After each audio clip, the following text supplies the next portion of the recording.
Happy Halloween, seres humanos! E assim eu lhes pergunto, doces ou travessuras? Bien, como eu não posso te dar doce pela tela do celular, ajeita essa postura, eu irei te entregar travessuras. E aproveitando esse clima fantasmagórico e assustador do Halloween, eu decidi pegar o pior BL que eu já li, pelo menos o que mais me deixou incomodado durante a leitura e no pós-leitura, e trazer aqui como um especial de terror. Então, tenham em mente que o vídeo de hoje vai ser gore, no sentido psicológico, claro. Então, cuidado com os possíveis gatilhos, pois hoje nós iremos falar de Nichan, o BL mais doentio de todos. Mas antes de iniciarmos, eu peço que você siga com o procedimento padrão, dando seu like, comentário, inscrição e se possível seu hypar. E com você tendo feito isso, bora lá!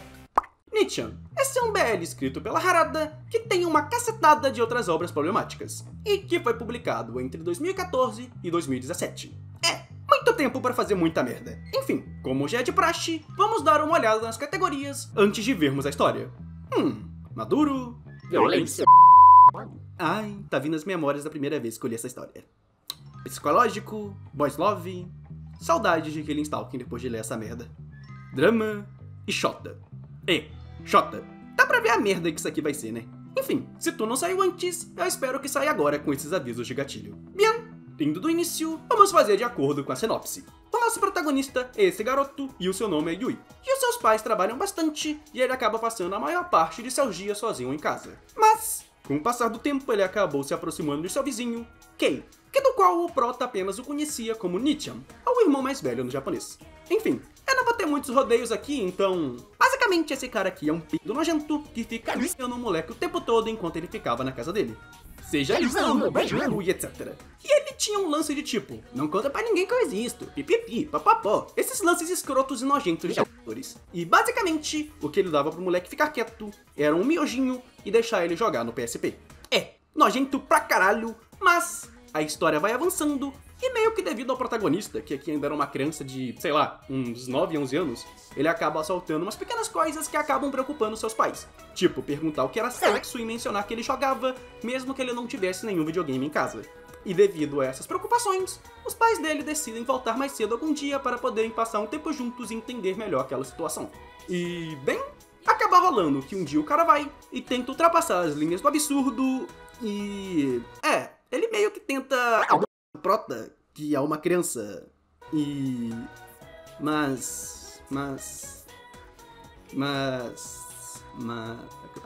porra.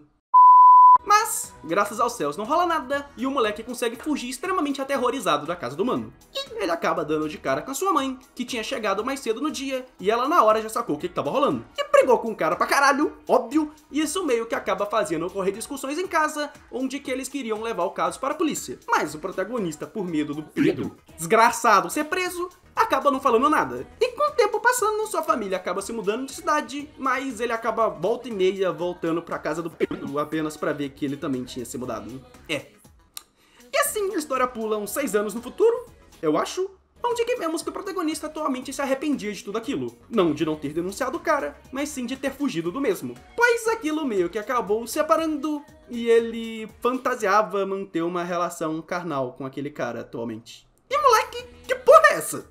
Ai, sério, que autodesprezível, cara. Que porra é essa? E vocês sabem o pior, atualmente ele ainda vai e visita a cidade natal pra poder procurar o cara. E, ele acaba achando e... Bem, meio que eles conversam e o cara fica meio que na defensiva, num tom meio de... Ai, que porra que esse moleque tá fazendo aqui? Mas o protagonista meio que fala que ele é apaixonado por ele e que nunca esqueceu do mesmo. E que se ele fosse tentar algo dessa vez, ele não iria fugir. E...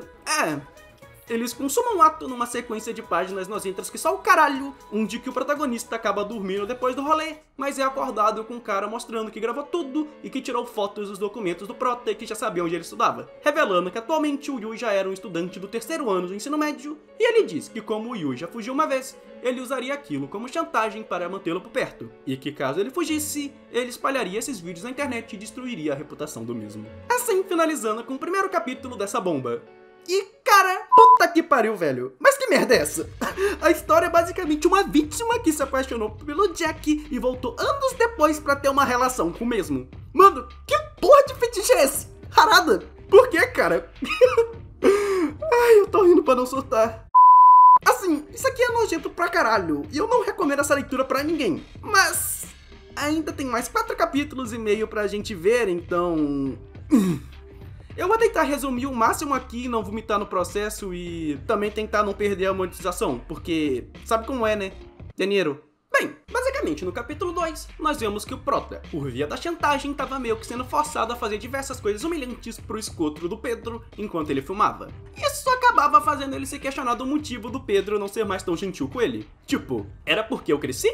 Era por vingança? É porque ele só gosta de garotinhos? Coisa que, bem, mostra que provavelmente era tudo isso misturado, porque esse Pedro desgraçado tinha uma casa cheia de revistinha Chatacom e nem sequer escondia isso. Mas, pelo menos no meio dessa bagunça, o protagonista descobriu o nome do Pedro. Esse que era Kay. E, bem, nisso nós vemos mais da vida do Prota, onde que descobrimos que ele era bastante inteligente e popular na escola. Também que sua mãe havia se tornado super protetora com ele depois do incidente com Kay na infância. E... bem, meio que também mostra que apesar de tudo que o Pedro fez com ele, o protagonista ainda amava o cara. E... bem... meio que a única coisa boa desse capítulo é uma mina que se confessa ao protagonista e pede ele em namoro. E ele fala o Nietzsche sobre aquilo e decide namorar a menina para poder provar ao Pedro que ele só é apaixonado por ele mesmo. Coisa que honestamente eu não entendi. E sinceramente eu tô começando a achar que esse protagonista é totalmente fudido da cabeça. E por favor, deixa o like pra compensar o meu sofrimento. E o hypar também, que é bom pra saúde. Com o tempo passando, o Nietzsche acaba recebendo uma mensagem de seus pais, onde que dizia que eles iriam visitá-lo, coisa que deixa ele tão transtornado que ele até vomita. Bizarro. E tomara que morra engasgado, seu merda.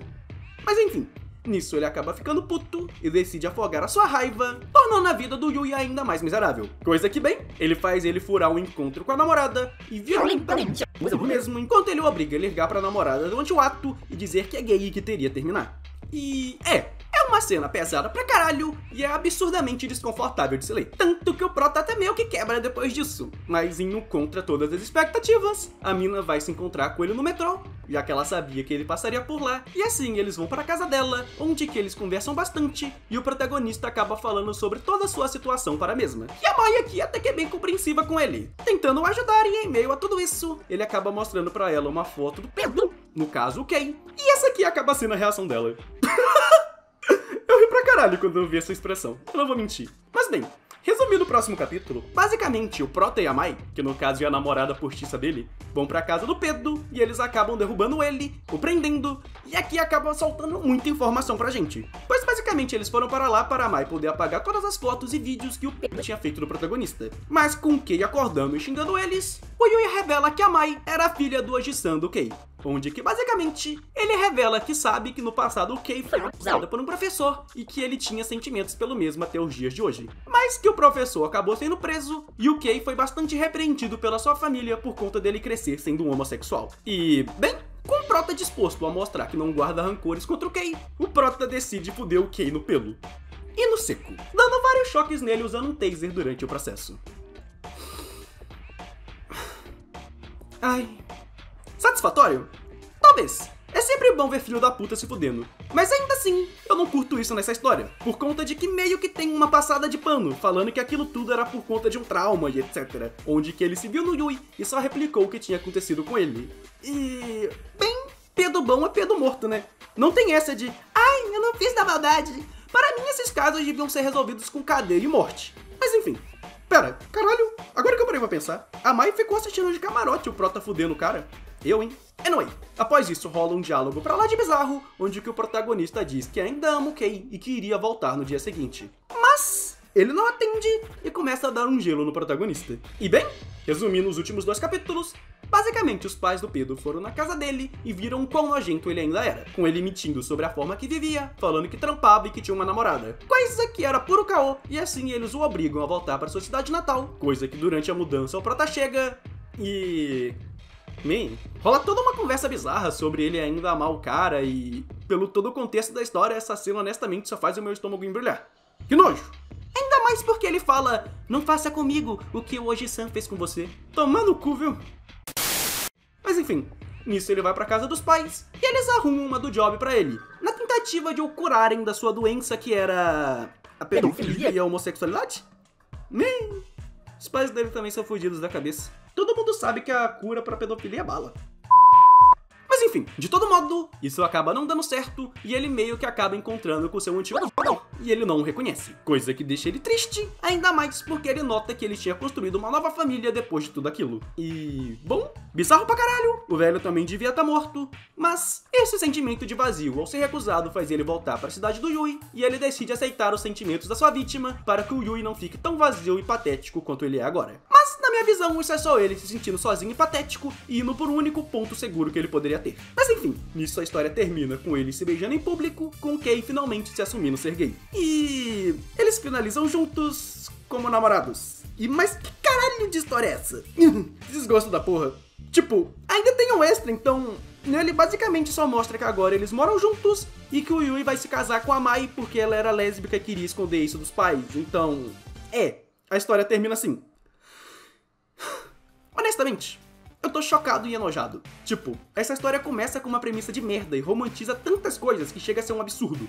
Ainda mais porque, da metade em diante, eles tentam ir pra um rumo meio de que autoaceitação, tipo, não tem nada de errado em eu ser quem eu sou. Isso, no caso, sendo meio que o arco do personagem do com ele se aceitando sendo gay e indo contra a família. Tipo, indo contra com eles achando que o que eles tinham era uma doença. Coisa que, assim, em qualquer outro contexto seria bacana, mas dá um arco de evolução e aceitação queer pra aquilo. Sério? Isso invalida totalmente o discurso, porque a única coisa que eu sinto por esse tipo de merda é nojo. Num ponto que eu real senti prazer nas cenas que ele tava tendo essa tortura psicológica. Cara, isso acabou jogando todo o arco de preconceito no lixo, por conta que tá tentando fazer o público sentir empatia como um pedófilo. Isso não existe! E o fato dos personagens terminarem juntos dá uma mensagem tão merda sobre abuso e culpa que me dá mal do estômago só de pensar nisso. Cara, isso é absurdo demais. Qual que é a mensagem que essa história queria passar? Como que alguém em sã consciência publica isso? Como que isso foi aprovado, cara? E o pior, eu lembro que na época que esse mangá tava na Yaoi Toshokan, muita gente gostava dessa obra e elogiava ela. Assim, brasileiros, não uma pessoa japonesa com todo o contexto daquela sociedade deturpada. Era alguém daqui.